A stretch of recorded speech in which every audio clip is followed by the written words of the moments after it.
And what he's told you, what would you choose to go with? I mean, I think if he had a choice, he would like to be undisputed at 68 or 75. Obviously, make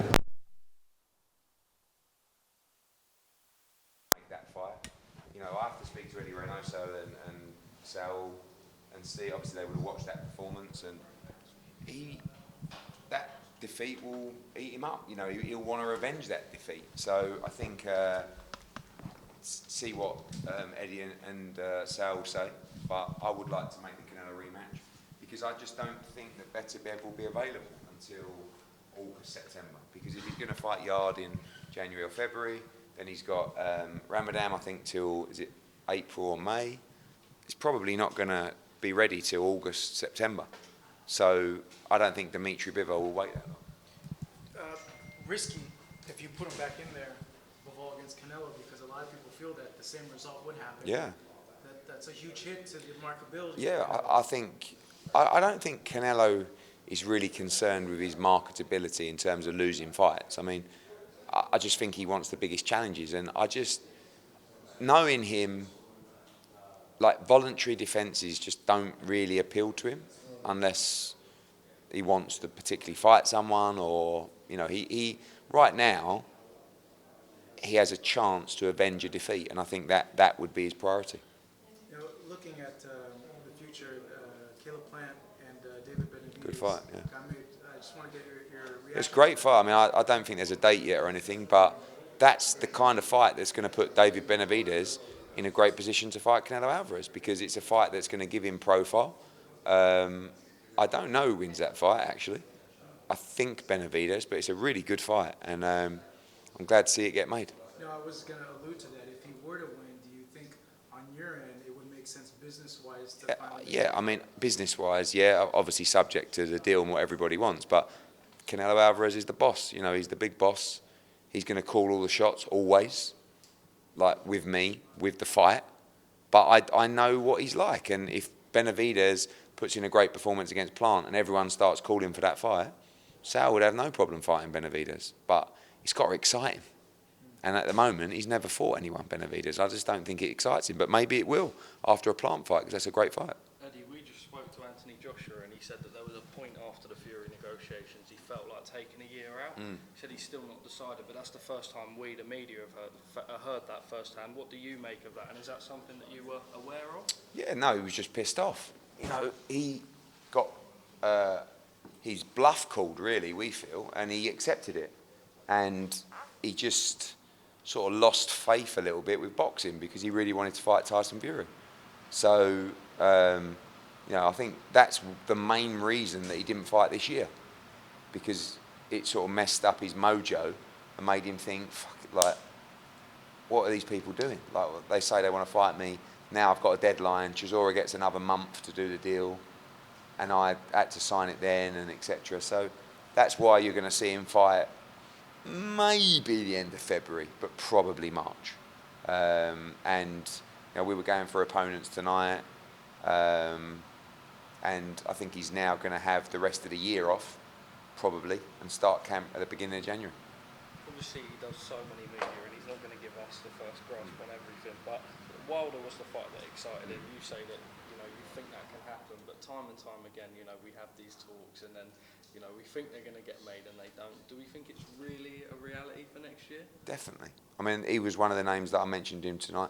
Like, not just saying it, but I couldn't say a fight to AJ that he doesn't go. Like he said tonight about Andy Ruiz. I said, "Oh, have you seen Andy Ruiz over there?" He went, "Yeah, I'd love to fight him again." I was like, "Why? I'm fighting him again." He was like, "Why not?" I went, "Fuck off." Like, he's horrible. Like, he's like, "Oh." And then Jalavov, that other guy, he was having a fight with him. I said, "Oh, you saw Jalavov?" He goes, "Yeah, I'd love to fight him." I was like, "Why?" It's about 4-0. It's like, yeah, but he just wants to fight everybody. So again, like Bivol, like it's just a case of whether he has, and it wouldn't be an easy fight, but an easier fight before he goes into a Deontay Wilder or a Dillian Whyte, basically. So it won't be Dillian Whyte then in March? Yes, it could be. What if it's not a Deontay Wilder or a Dillian Whyte? What sort of names are we? Are we looking at the Otto Wallins again? Yeah, possibly. I think Otto Wallins is a very fair fight for AJ to come back to. You know, a lot of these guys just price themselves out. Filip Hrgovic is a great fight. He's IBF mandatory. Zhang had a good fight with Filip Hrgovic. I mean, I'm just pulling names out. Like, I think the winner of Dillian Whyte against Jermaine Franklin is a very, very good front runner for the next fight. Just quickly on Zhang, you sort of spoke, well, people after his performance against Hrgovic, where they thought he won, spoke about doing a big Beijing stadium fight. Is that something that you've looked at all? Because obviously Zhang's quite a big star out there. Yeah, we're in talks to stage a big fight in China, and I think that'll be on the agenda for 2023, and maybe even AJ against Zhang at the Bird's Nest. With AJ, obviously after the fight against Usyk, he was very emotional. Stanley was emotionally drained. Then there was talk about getting him out 4 times a year. Then there was talk about Fury.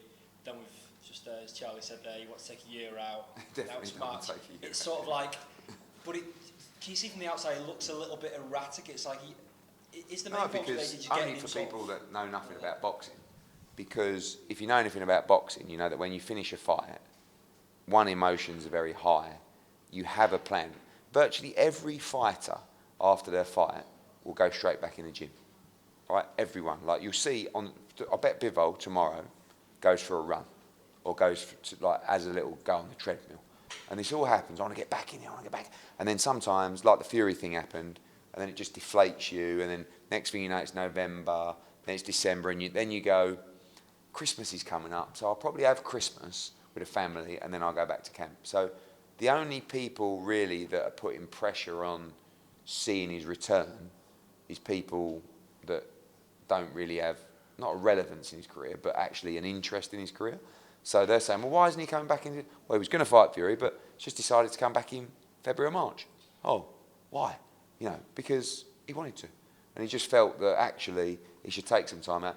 You can't really win, because when he accepted the Fury fight, people were saying, oh, he shouldn't really fight that soon. He should wait till next year, because he looked like he imploded a bit after the Usyk fight. And I think mentally he needs some time. And then all of a sudden he fights in March, and they go, why is he not fighting in December? So, like, I think really, you just leave it to him. Just quickly on someone else who was here tonight, Devin Haney ringside. Yeah. You worked with him in the past. What's his situation with Top Rank on? Because like fights that are coming out here, something like Haney and Lomachenko. Yeah, I don't feels think. like something that can come in. Yeah, Haney Lomachenko doesn't appeal out here, because Haney Lomachenko is not the fight that it once was.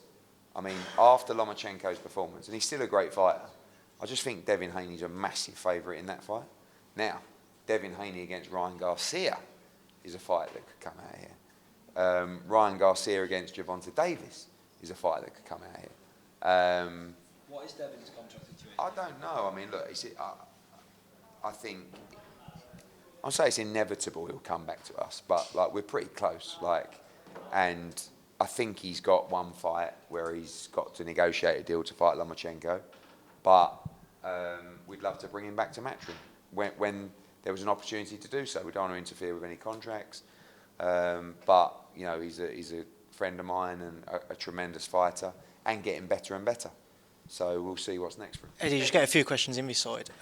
Just firstly, your reaction to the bout tonight between Dmitry Bivol and Ramirez. Bivol looking fantastic as always. He's a tremendous fighter. I mean, like people were messaging me, a lot of people in boxing saying, Jesus, this guy is so good. And Ramirez is a great fighter. He's 44-0, but you know, he had a good try tonight, but he was just levels beneath Dmitry Bivol.